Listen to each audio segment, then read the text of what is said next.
अस्सलाम वालेकुम जी दोस्तों, कल मैंने बताया था आप लोगों को कि शुगर के इलाज के बारे में जानकारी मैं दूंगा और कैसे शुगर का इलाज होगा, ये चीज़ मैं आप लोगों को बताऊंगा। दोस्तों, मेरा कहना ये है कि आम तौर से जब शुगर पेशेंट जो होते हैं उनको इल्म नहीं होता है, जानकारी नहीं होती है, जिसकी वजह से आहिस्ता आहिस्ता शुगर अंदर ही पड़ा रहता है, मतलब बढ़ते रहता है और धीरे धीरे जिस्म को नुकसान पहुंचाता है। आप लोगों को मालूम ही होगा कि शुगर एक ऐसी बीमारी है जो दीमक की तरह जिस्म को खा जाती है। यानी जैसे लकड़ी अगर उसमें दीमक लग जाए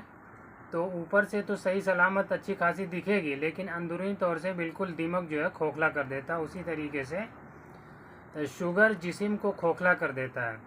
आहिस्ता आहिस्ता इंसान अंदरूनी तौर से कमज़ोर होता रहता है, उसे पता भी नहीं चलता है और एक वक्त ऐसा आता है कि उसे बहुत ज़्यादा कमज़ोरी हो जाती है और फिर उसके लिए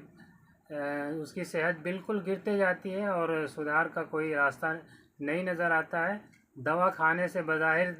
यानी दिखाई तो देता है कि जो है शुगर हमारा कंट्रोल है, लेकिन अंदरूनी तौर से बंदा कमज़ोर हो जाता है, जिसकी वजह से मुख्तलिफ़ किस्म के अलग अलग किस्म की जो है तकलीफ़ात, जिस्मानी तकलीफ़ और परेशानियाँ होती हैं, जिसमें कुछ चीज़ें अहम हैं, जिससे कि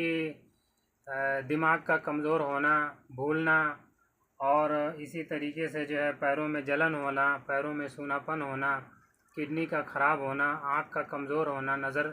जो है कमज़ोर हो जाना, दिखाई कम देना और याददाश्त कमज़ोर हो जाना, जिस्मानी ताकत जो है धीरे धीरे जो है ख़त्म होते रहता है। तो मेरा कहना यही है कि दोस्तों, जिन लोगों को भी शुगर हो गया है वो लापरवाही ना करें और उसके इलाज के बारे में, सही इलाज के बारे में सोचें। और दवा से, जैसा कि मैंने बताया कि बज़ाहिर दिखाई तो देता है कि शुगर कंट्रोल में है, लेकिन हकीकत में वो दवा के जो साइड इफ़ेक्ट होते हैं वो आहिस्ता आहिस्ता, जैसा कि एक शेर मशहूर है कि मर्ज़ बढ़ता गया ज्यों ज्यों दवा किया। माना ये कि दवा तो, इलाज तो लोग करते हैं शुगर के मरीज़, लेकिन बीमारी बढ़ते रहती है। एक वक्त ऐसा आता है कि इंसान को फालिज बीमार देता है, जैसा कि जिन लोगों के घरों में, ख़ानदान में या रिश्तेदारी में किसी को शुगर होगा वो लकवा मार देता है, यानी पैरालाइज हो जाता है बंदा। तो कहने का मतलब लापरवाही ना करें और इलाज के बारे में सोचें, और सब इसका सही इलाज जो आज के टाइम में जितने भी डॉक्टर या इलाज करने वाले हैं वो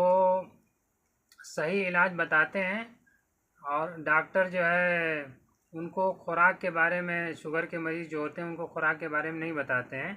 इसलिए कि उनको खुराक के बारे में तालीम नहीं दी गई होती है। तो मेरा कहना यही है कि आप लोग इसके बारे में,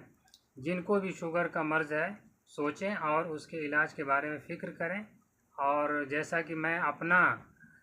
मैंने अपने शुगर कंट्रोल किया और मेरा इस वक्त बिल्कुल सही, जो परफेक्ट शुगर लेवल होना चाहिए, फास्टिंग 125 के अंदर, 125 पर डेसीलीटर जो लिख के आता है शुगर मशीन चेक करने वाले मशीन में, और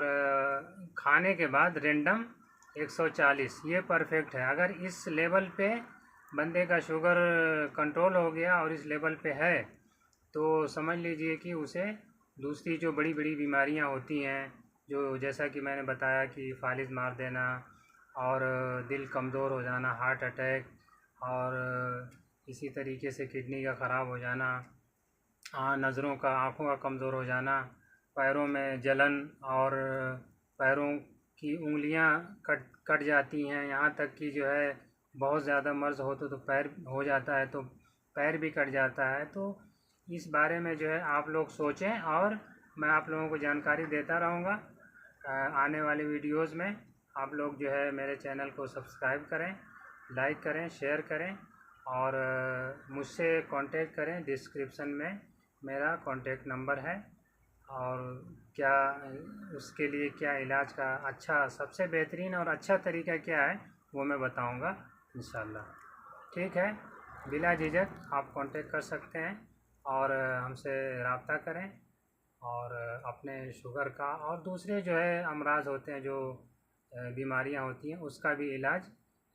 खुराक के ज़रिए मैं करूँगा। ठीक है, शुक्रिया, अल्लाह हाफिज़।